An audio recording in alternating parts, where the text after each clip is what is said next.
हो, वो दुख में कूदने जा रहे हो, वो बंधन है। अगर गृहस्थी में भी जाओ तो हरि का आश्रय लेकर भजन करते हुए जीवन व्यतीत करो, नहीं तो बहुत दुख भोगना पड़ेगा। मरना कोई समस्या का हल नहीं है। जो अपने अज्ञानी लोग सोच लेते हैं चलो मर जाएंगे, झंझट खत्म हो जाएगी। नहीं नहीं, ये झंझट मरने से खत्म। मरना क्या है? एक स्वप्न है, आंख खुलेगी फिर नया जन्म, फिर नया प्रपंच, फिर नया दुख। कैसे कैसे दुख हैं। शरीर है पर चल नहीं सकते, एक कदम भी उठाना है तो दूसरा। कैसा जीवन! पूरे जीवन आंख नहीं है, कुछ देख नहीं पा रहे, कान नहीं, कुछ सुन नहीं पा रहे, जवान नहीं, कुछ बोल नहीं पा रहे। खाने की व्यवस्था है, लीवर फेल हो चुका है। लीवर बढ़िया है, भोजन की व्यवस्था नहीं। देखो ना, भोग रहे हैं, तृष्णा बढ़ रही है, कामना बढ़ रही है। तृष्णा कामना से पीड़ित होकर अधर्म आचरण किया, जेल भोग रहे, नरक भोग रहे। क्या है ये प्रपंच? जरा कभी पर विचार करने का समय कहां देती माया। वो तो प्रवाह में बस बहाए चली जा रही। बड़े भाग्यशाली जन हैं जिनको सत्संग मिलता है, शास्त्र स्वाध्याय मिलता है और विचार करने का अवसर मिलता है। प्रश्न हुआ कि जिन्होंने मन को भोगों में फंसा रखा है, मन पर विजय नहीं प्राप्त की, इंद्रियों को विषयों से विलग नहीं किया, शरीर में अहम बुद्धि रखते हैं, वो इस प्रबल माया से, प्रचंड माया से कैसे मुक्त हो सकते हैं? कोई उपाय है? जिनका मन वश में नहीं हुआ, जिनकी इंद्रियां भोगों में लगी, शरीराभिमानी हैं, हम सब इसी कोटि के हैं। देख लो ना, बातें चाहे जितनी बनाओ, शरीर को हम अपना स्वरूप मानते हैं, मन इंद्रियों के भोग को हम अपना सुख मानते हैं। कितना बड़ा ज्ञान है। इंद्रियां भोगों को भोग रही हैं, मन भोगों का संकल्प करवा रहा है, शरीर चेष्टाएं कर रहे, फंस आप रहे हो। आप कहीं भी नहीं है भोग में, पर फंस आप रहे हो। यही माया फंसाए है। आपको किसी भी भोग की आवश्यकता नहीं, आप चिदानंद सुख स्वरूप हैं। ये भुला देना ये माया कार्य है, और ये स्मृति आ जाना भक्ति का कार्य है, ज्ञान का कार्य है।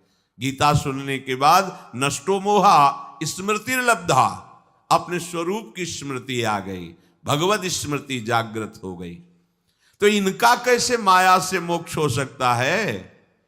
जो शरीराभिमानी हैं, मन निग्रह नहीं किया, इंद्रियों के भोगों में जो रमण कर रहे, तो बोले पहले विचार करना चाहिए। विचार शब्द सबसे पहले आया है। अच्छा, ये विचार कहां से प्रकट होता है?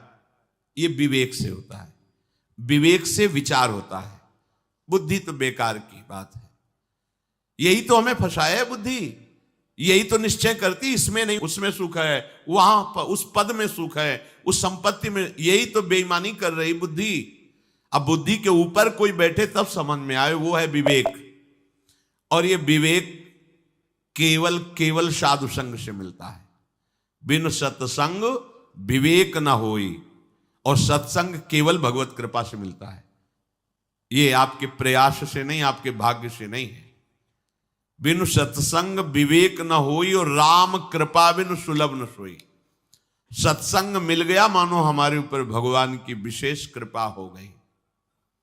अब इस विशेष कृपा में विवेक जागृत होता है, फिर उससे विचार होता है। कहते विचार करके देखे कि ये जो स्त्री पुरुष का आकर्षण है, अनादिकाल से ये चला आ रहा है। प्रकृति का पुरुष के प्रति आकर्षण, ये संसारी मनुष्य इसी आकर्षण में सुख की भावना से दुख में बंधता चला जाता है। बहुत बड़ी विचित्र लीला भगवान की है। बहुत, इसीलिए चूंकि जो जिनका विवेक जागृत हो, देख के वो कांप जाते हैं। कितनी विचित्र लीला है। किसी एक जगह साधक रहते थे, भ्रमण के समय की बात है। दोष दृष्टि मत करना, माया का प्रभाव ही ऐसा है। अगर आप चूक करेंगे तो आप चले जाएंगे, हम चूक करेंगे तो हम चले जाएंगे। चूक नहीं होनी चाहिए। चूक का मतलब आज्ञा उल्लंघन, शास्त्र आज्ञा उल्लंघन, गुरु आज्ञा उल्लंघन। ये चूक है, ये आपको ले जाएगी। भक्तों के संग से ऐसी घनीभूत भक्ति, घनीभूत, जिनमें कहीं भी पोलापन नहीं है, ठोस घन कहते हैं ठोस को। अगर घनीभूत भक्ति है तो भक्तों की कृपा से जागृत होती है। भक्तों की कृपा का स्वरूप उनके वचनों के अनुसार चलना। अगर घनीभूत भक्ति नहीं, उसमें पुलापन है, तो फिर गिरने के चांस है। एकांत जंगल में वो रहते थे, पूरे आश्रम में अकेले 2, 4, 10 लोग दिन में आ जाते थे, शाम के नहीं। वहां एक पागल शरीर वाली स्त्री दरवाजे पे गेट के ऐसे ही, उनको दया आई, सर्दी का समय था, अंदर कर लिया, भोजन पवाया। साधु का हृदय ही ऐसा होता है। पर दया बिना साधु कसाई, और दया करी तो आफत आई। दोनों बातें ध्यान रखनी चाहिए। दया अगर भगवत स्मृति चल रही है तो तुम्हारी ठीक है, और अगर भगवत स्मृति में बाधा पड़ जाए तो दया छोड़ के तुरंत भाग पड़ना चाहिए। याद संभालनी चाहिए। याद गई तो दया फंसा देगी, बस ध्यान रखना। यही दया फंसा दिया भरत जी को। भगवान की याद भूल गए, हिरण की याद आ गई, अब दया खतरनाक हो गई। दया नहीं तो साधु कैसा?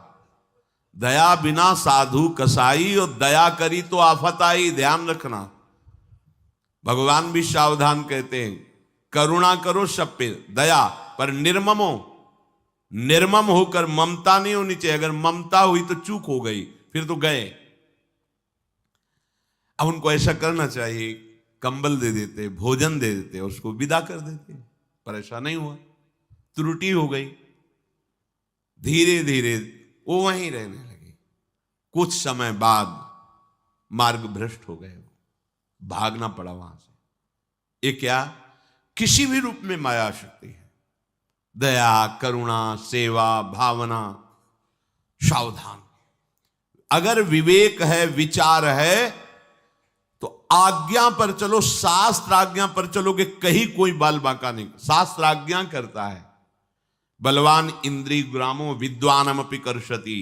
इंद्रियां बड़ी बलवान हैं, बड़े बड़े ज्ञानियों को, विद्वानों को भी विषयों में फंसा देती हैं। इसलिए परस्पर प्रकृति पुरुष के आकर्षण से उपासक जो बचने के लिए चला है, उसे एकांत में कभी संभाषण या किसी भी तरह की एकांतिक वृत्ति परस्पर आकर्षण वाले शरीर के साथ स्वीकार नहीं करनी चाहिए, नहीं तो बंध जाएगा। देखो ना, सुख की प्राप्ति के लिए वो चेष्टा करता है और उससे बड़े बड़े दुखों का सामना करना पड़ता है।